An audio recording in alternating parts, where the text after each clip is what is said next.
warahmatullahi wabarakatuh. So kali ni projek yang saya buat adalah projek IoT ataupun Internet of Things. Okay, so kalau tengok dekat sini adalah sebenarnya saya sedang mengkaji temperature, okay, dan humidity untuk satu projek IoT lah. Okay, so saya kena buat monitoring ni setiap hari supaya kita dapatkan, kita nakkan data kita boleh view data tu menggunakan web server. So platform yang saya gunakan adalah thingspeak.com. Okay, so segala data, maklumat temperature dan humidity semua akan disimpan dalam platform ni. So saya boleh download temperature ni, so saya boleh buat kajian lah untuk setiap hari punya. So sekarang ni saya masih lagi testing untuk temperature di dalam suhu bilik saya.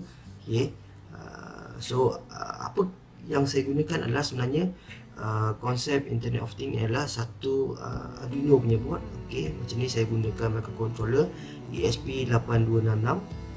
Okay, saya akan terangkan kejap lagi. So ini adalah platform yang IoT punya platform. So dekat sini kita boleh tengok temperature punya daripada bacaan daripada pukul 10 tadi. Okay, so selepas tu dia turun sikit dan ini saya testing dengan soldering. Okay, saya panaskan soldering, saya dekatkan dengan sensor dia. So dia terus naik sehingga 32. Selepas tu kalau kita tengok dekat sini dia turun semula 28. Ini saya testing dengan saya masukkan sensor saya dalam cawan yang berisi ais supaya dia nampak suhu dia turun. Lepas tu dia akan normal balik semula. So yang ni dia naik kepada 31 sebab sensor dia saya letak dekat atas motherboard, okay, atas laptop saya. Okay, so dia dapat detect suhu dalam laptop ni panas lah. Okay, dia naik sampai 31.8. Okay, dari segi humidity lah kalau kita tengok dekat sini tadi. Okay, bila saya 74 ni bila dia berada masa saya letakkan soldering tadi dekat sensor dia. So dekat situ kelembapan dia tak ada. Okay, so dia turun. So yang ni dia naik mencadak ni, dia naik mendadak ni bila saya letakkan sensor di dalam cawan. Okay, berisi ais, so kelembapan dia tinggi sikit. Okay, dia naik. Okay, lepas tu dia normal. So sekarang bila sensor berada di atas laptop, kita nampak dia punya humidity dia turun semula 74, sama dengan sini tadi. So dia berada dalam keadaan yang kering lah, kelembapan dia kurang. Okay, so ini platform ThingsPeak. Okay, nanti saya akan terangkan lah macam mana. So proses dia agak panjang. So kita tengok pula video board yang saya gunakan. Okay, ini semua maklumat yang sensor kita baca. Okay, dua value yang dibaca, diambil temperature dan juga humidity. So dia akan update setiap 15 saat, dia akan update. Okay, dia akan update bacaan suhu dan humidity dan dia akan hantar kepada ThingsPeak. Okay, so ThingsPeak tadi dia akan dapat data tadi tu. So dia akan appearkan dalam bentuk graf dan dalam masa yang sama juga dia akan simpan ke dalam dia punya server. Okay, dalam cloud storage. So data tu yang kita nak sebenarnya. Okay, bukan setakat appear on the spot saja. Okay, kita nakkan data, dia punya data tu dalam tempoh sebulan, 2 bulan, 3 bulan. Okay, mudah untuk kita buat kajian. Alright, so itu saja.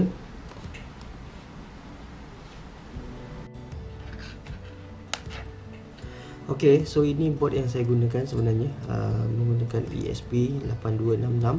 Okay, so board ni board non MCU. Okay, Arduino punya, gunakan konsep Arduino juga, microcontroller juga. So kalau kita tengok dekat sini dia built in sekali dengan Wi-Fi punya modul.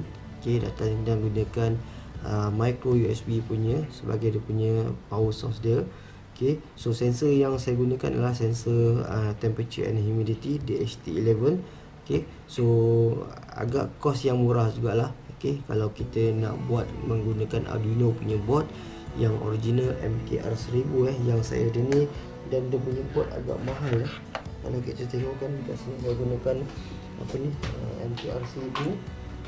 Okay, dia punya board dia okay, ni MKR1000 memang board untuk IoT juga, built in sekali.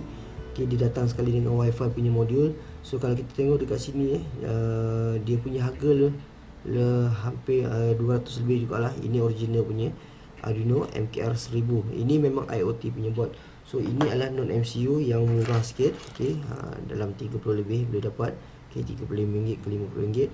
So boleh juga kita gunakan ni. Okay, dan saya dah testing tadi dia punya data. So konsep yang kita gunakan, kita bukan nak rate dia punya temperature on the spot ataupun dekat board saja. So konsep yang saya buat ni lah, ataupun IoT yang saya buat ni adalah dia read dia punya temperature dan dia hantar ke server. So server yang dia gunakan adalah ThinkSpeak tadi lah. Okay, so kita boleh monitor real time, okay, mana-mana saja. Kalau kita buat temperature punya sensor dan kita tambah screen dekat sini, so kita kena datang dekat board ni, kita kena tengok secara manual dan tak ada data yang disimpan. Okay, so bila kita pump dia pergi ke server, semua data-data maklumat mengenai temperature dan humidity disimpan ke dalam server, web server. So benda tu memudahkan kita untuk kita buat kajian lah, untuk seminggu ke, okay, ataupun sebulan punya bacaan suhu. Okay, semua data kita disimpan dalam web server. So inilah projek IoT, temperature and humidity, okay, yang paling basic sekali, dan sebenarnya boleh dikombainkan dengan beberapa lagi sensor lah. Okay, so kali ni saya cuma testing untuk dia punya connectivity, okay, menggunakan wifi, okay, dan juga web server. Okay, maksudnya sensor ni tadi dia dapat bacaan sensor, dia dapat bacaan suhu dan dihantar ke ataupun tidak ke kita punya web server. So ini yang saya sedang bangunkan sekarang ni. Okay, so boleh share video ni. So, banyak aplikasi sebenarnya kalau kita buat monitoring ataupun IoT punya monitoring ni. Okay, so kita boleh dapatkan bacaan ataupun data-data kita boleh kumpul dalam web server, tak perlu record dalam kertas lagi dah. Okay, so itu saja perkongsian saya ni. Okay, jumpa lagi insyaAllah. Assalamualaikum warahmatullahi wabarakatuh.